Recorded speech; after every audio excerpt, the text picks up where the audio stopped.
From the Digital Media Center on the campus of Southern Oregon University in Ashland, Oregon. This is Ramping Up Your English, an educational program for intermediate level English language learners. Here's your host for Ramping Up Your English, John Letts.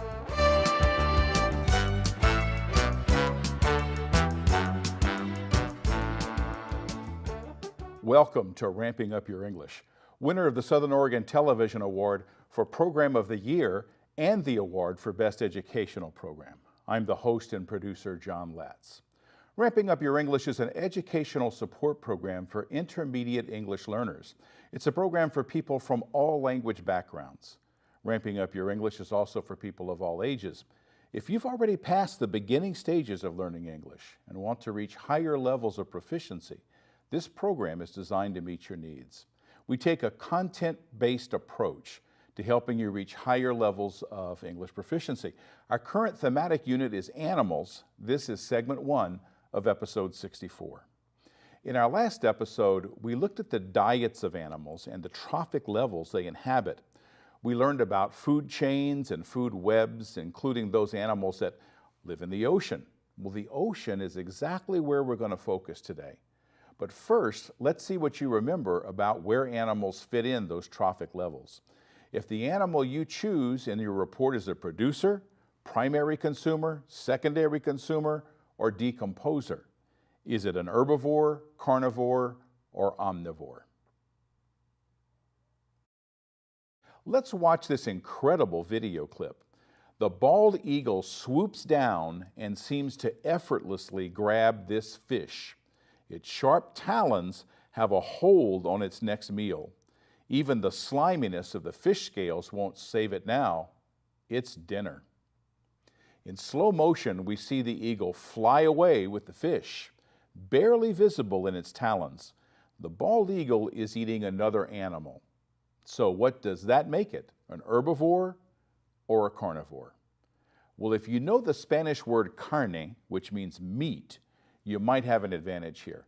As a predator of another animal, the bald eagle is easily classified as a carnivore. Now let's think about what helped this eagle gain an advantage over its prey. Bald eagles are famous for their keen eyesight. That allowed it to spot the fish even though it was under the surface of the water. Then there's the razor-sharp talons that allowed it to get a firm grip on that fish. Those keen eyes and those sharp talons are examples of the eagle's physical adaptations.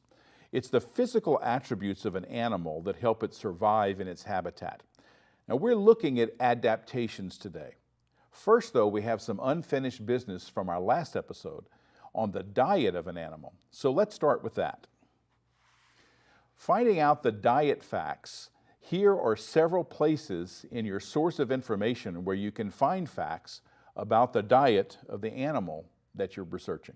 The most obvious is the section entitled Diet, right? That might also be entitled Food, or other areas may not be as obvious. A section of an animal's behavior may describe how it gets its food. Even the section on habitat may identify what the animal eats. A section describing the animal's anatomy may explain why certain physical traits help the animal secure or digest a meal. Now, once you've located the facts about an animal's diet, it's important to know the words that link those facts together. Let's use the example of the bald eagle to illustrate. We know that bald eagles eat fish. There are several ways we can communicate this fact. The words connecting the fact are written in larger letters for emphasis. A bald eagle eats fish. Now, that's a true enough statement, but we can ramp it up to say an important food source for bald eagles is fish. You could turn that sentence around and write, fish is an important food source for bald eagles. Now, bald eagles eat more than just fish. You can communicate that with some important words in your report. The great word also tells the reader or listener that you've added another food source. Now, we can ramp that up with the word additionally in the sentence. Additionally, bald eagles include small mammals and other birds in their predation. Now, you could also say that bald eagles additionally include small animals and other birds as their prey. As for how these birds get their prey, we want to explain what they do to get their meal. We'll stick with the fish example. Think of the video clip we just saw. The bald eagle spots the fish with its keen eyesight and swoops down to grab it with its talons, gripping the fish, and then flying off with it. Of course, that only works with the bald eagle, but it also works with other birds that get fish this way, like this osprey. Let's look at some action words that may describe how your animal may get its food. Now, action words, if your animal's an herbivore, here are some ways it may get its food: grazes, pulls, picks, or munches. More action words. These are ways a predator may get its meal. Stalking an animal is to follow it without being seen. Striking would happen when the predator gets close enough to attack. Some predators jump on their prey, often pulling them down and delivering a fatal bite. An ambush is when a predator predicts the movements of its prey and waits concealed to attack when the prey gets close enough. Outrunning the prey is followed by some of the actions described above, after giving chase to the prey running away to escape. So you'll want to clarify the trophic levels your animal has, describing it as a primary consumer or herbivore, or secondary consumer and tertiary consumer, which would be a carnivore. Now, if your animal eats dead meat from a kill or other animal, like an accident, it's a decomposer. Just be aware that many carnivores also eat carrion from the kills of another animal. There are two equally correct ways to communicate how your chosen animal gets its food.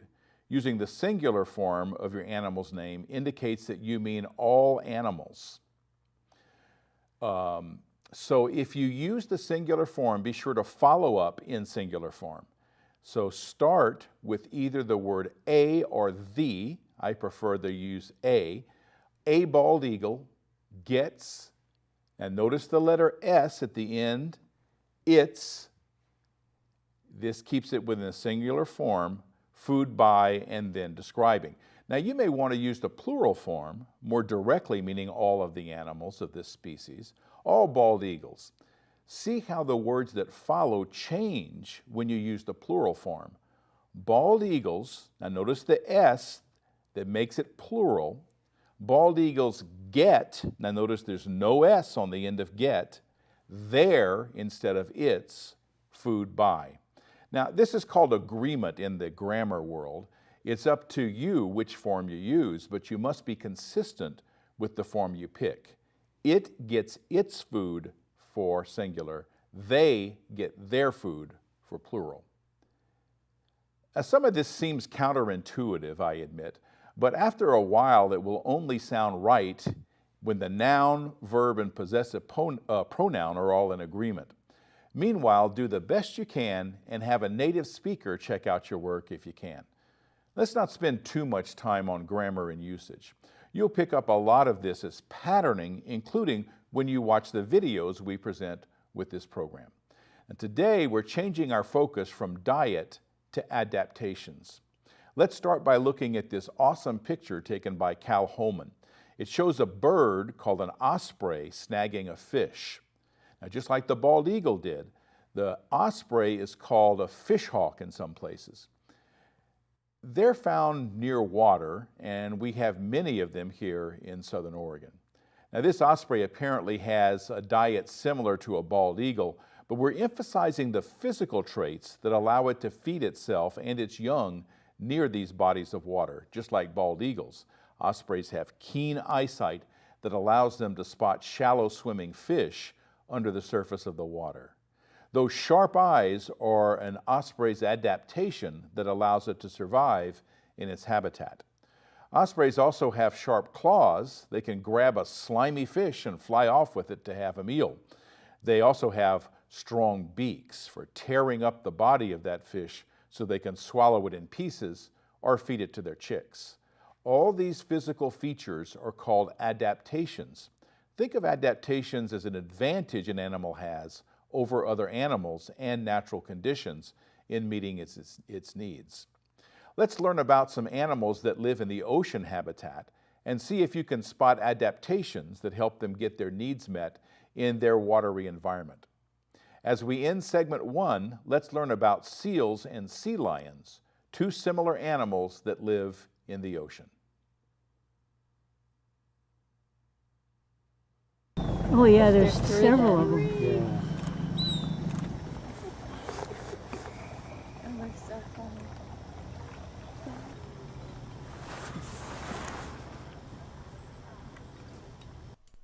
This is a harbor seal swimming in the Salish Sea between San Juan Islands. Its ghostly big eyes makes its identity easy to recognize. Check out this gaze. This harbor seal is in southeast Alaska. It's not lying on an iceberg to stay cool. It's there to raise its pups in safety from predators like orcas. Here's one of the pups sliding from the iceberg into the water. See if you can spot the babies, the pups, with these moms.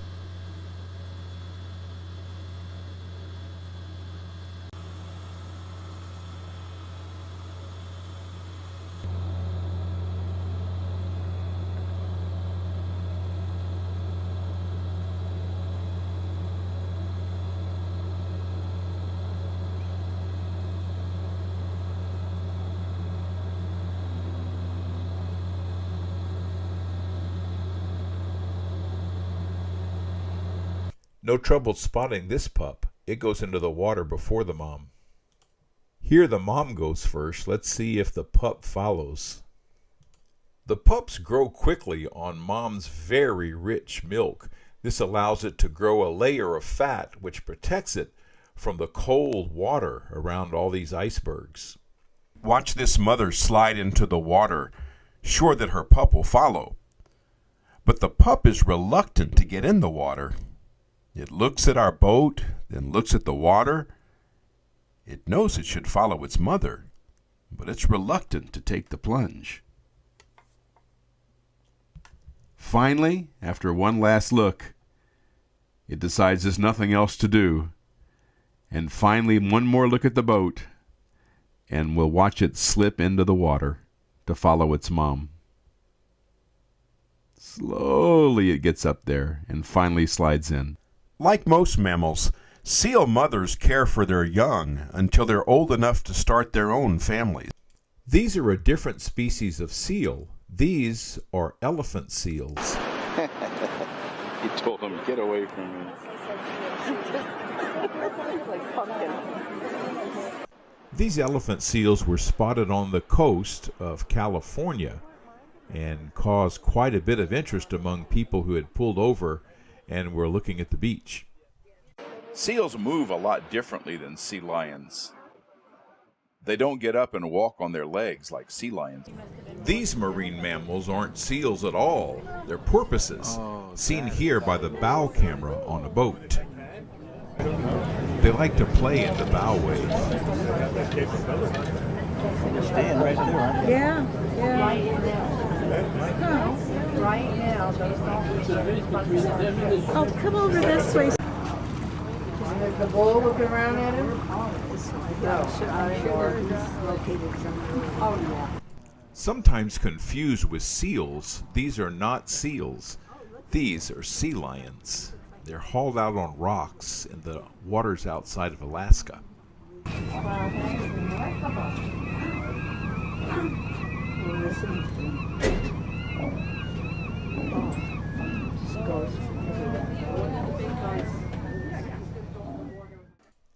Sea lions can be distinguished by their smaller eyes in proportion to their heads, and the eyes are more of a sharp oval shape rather than those almost perfectly round shape eyes of the seals. They also walk on their flippers, which seals don't do. He's asking that one, can I come on board? And that one is saying what? Sea lions seem to never be at a loss for words, or at least for the grunting sounds they make.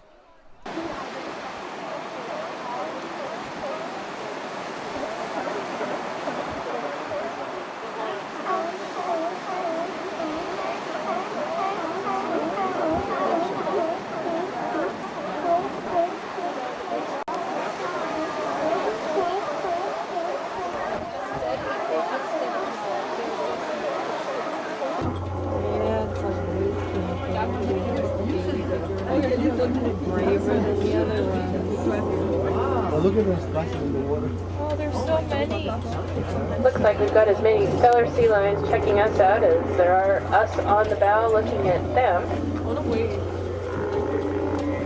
Probably wonder if we have any food. They like to eat fish, squid, or Get the group.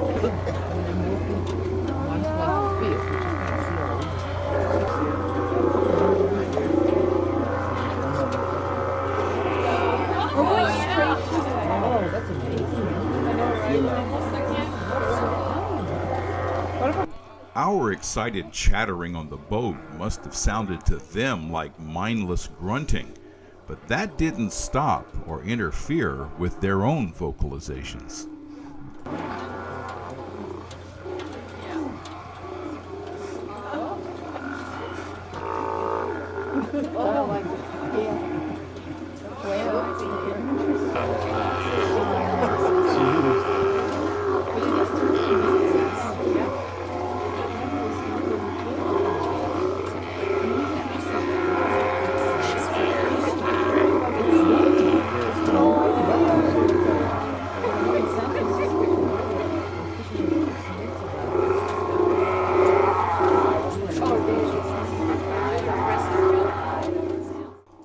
Not only could we hear their grunts, we could smell their breath. It was definitely fishy.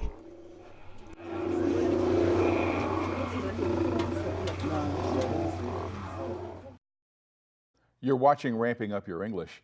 Our current thematic unit is animals, and today we're looking at adaptations some ocean animals have. This is segment 3 of episode 64.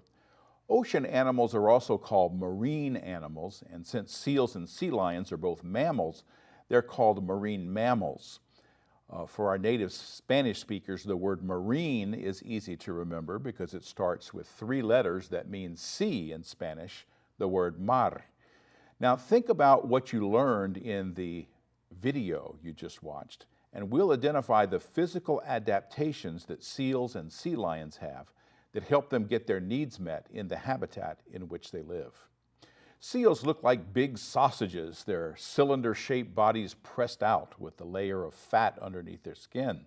That fat is called blubber, and it always it allows the seals to live in cold water without losing too much of their core body heat. Now that's an adaptation. Think of their faces. Since seals have whiskers near their mouths, these structures help them feel their way along the bottom of the ocean when they dive deep enough to be in the dark. That's another adaptation, along with those huge round eyes. They can see their prey underwater in low light conditions, helping them find the food they need. Remember the harbor seal moms feeding their pups with milk, very rich in fat? That's another physical adaptation. Both seals and sea lions have strong flippers. Now there's an adaptation that helps them swim well in their watery world. That also qualifies them both as members of a family called pinnipeds. Seals and sea lions are both predators in the middle of the food chain. They have to be strong swimmers to catch their prey and to escape their own predators, like orcas. Now, those flippers are so important in the water, but they don't serve that well on land. Look at these harbor seals on the beach. Notice how they move. They're not using their pectoral fins the way sea lions do. Watch them move. They're using peristalsis with their abdominal muscles instead of using their flippers like an extra set of legs. So, where did I learn so much about seals and sea lions? Well, I'm not a marine biologist by any means. Now, one source I used was a wildlife card. The back always has information on the physical characteristics of an animal and how those features help them survive and thrive in their environment. The skull, claws, and skin are all adaptations found here that I didn't mention in the preceding video. Now, here's what the back of the wildlife card looks like for sea lions. Here we see many of the same adaptations that seals have, but we also see some differences. When reporting on an animal's adaptations, we're really making a statement about cause and effect. Making the connection between cause and effect is an important academic function of English. Now, there are some words and phrases that link these ideas to show their relationship as cause and effect. Here, I've listed 5 adaptations of harbor seals. They have powerful hind flippers, small heads with large eyes, and a layer of insulating blubber and sensitive ears. The seal mothers also produce very rich milk for their pups. This lists the causes in the relationship. Now let's look at the effects. The first effect is fast swimming to catch prey and escape predators. The second effect is lower resistance to movement in the water, and those big eyes allow them to see well underwater. That layer of blubber, that keeps their body heat in cold water. The effect of the fourth cause is that they can locate prey and be alert to predators. That fifth cause allows their pups to grow quickly. So we've listed our causes and their effects. Now we just need the language for putting them together in a way that shows that cause and effect relationship. Now we just listed 5 physical adaptations that harbor seals have. Then we listed the advantages that are gained by having these adaptations. Now we start the real work. Let's put each adaptation together with the advantage so that it makes a statement of cause and effect. Let's start with the first adaptation. Notice the words in large print. Those are the connecting words that show that you're drawing a cause-effect relationship between the facts. Harbor seals have powerful hind flippers, which allows them to swim fast so they can catch prey and escape predators. Now for the work with the second adaptation. The small head allows smooth movement in the water. The eyes are large, permitting good sight, good vision in low light conditions. Now for that blubber. An insulating layer of blubber beneath the skin keeps the seal warm in cold water. Now for those sensitive ears, I use the verb helping to avoid overusing the word allow. I use the word facilitates as the connecting word to the effect. Then I add another detail. Mother seals produce milk that's very high in fat content, facilitating rapid growth, especially the growth of blubber that conserves the pup's body heat in cold environments. Now that we've used those connecting words to make our facts indicate a cause-effect relationship, we can put these together for the physical adaptations for our report. Now, we'll look closer at those connecting words and how they can be used for whichever animal you choose in our next episode. I have some quick acknowledgments to make before we go. The image of the osprey catching the fish is shared by Cal Holman. The wildlife card is used under fair use. It's produced by International Masters Publishers. You can contact me by sending an email to letscreatepro@gmail.com. Visit my website at letscreate.org for all the support materials for this episode. Just navigate to the episode 64 page. Now you can watch and even download all the episodes of Ramping Up Your English at archive.org/details/roguetv. Use the search box by entering Ramping Up Your English. You'll find all the episodes there. Ramping Up Your English can be seen in Ashland on Channel 15 on the Ashland Home Network and in the rest of Southern Oregon on Charter Cable 182. Showtimes are 8 a.m. on Mondays and 7:30 p.m. on Thursdays. Visit rvtv.edu for free live streaming. Showtimes will vary in different areas. Check your local public access and education stations. I want to thank my director, Denise Ross, and my talented and loyal crew, and I want to thank you, our viewers. All of you help make this program an award winner. Join us next time for Ramping Up Your English. I'm John Letts. You've been watching Ramping Up Your English, a support program for intermediate level English language learners. Learn more. Visit our website at letscreate.org. You can also watch or download today's program at archive.org/details/roguetv. Join us next time on RVTV Voices for Ramping Up Your English.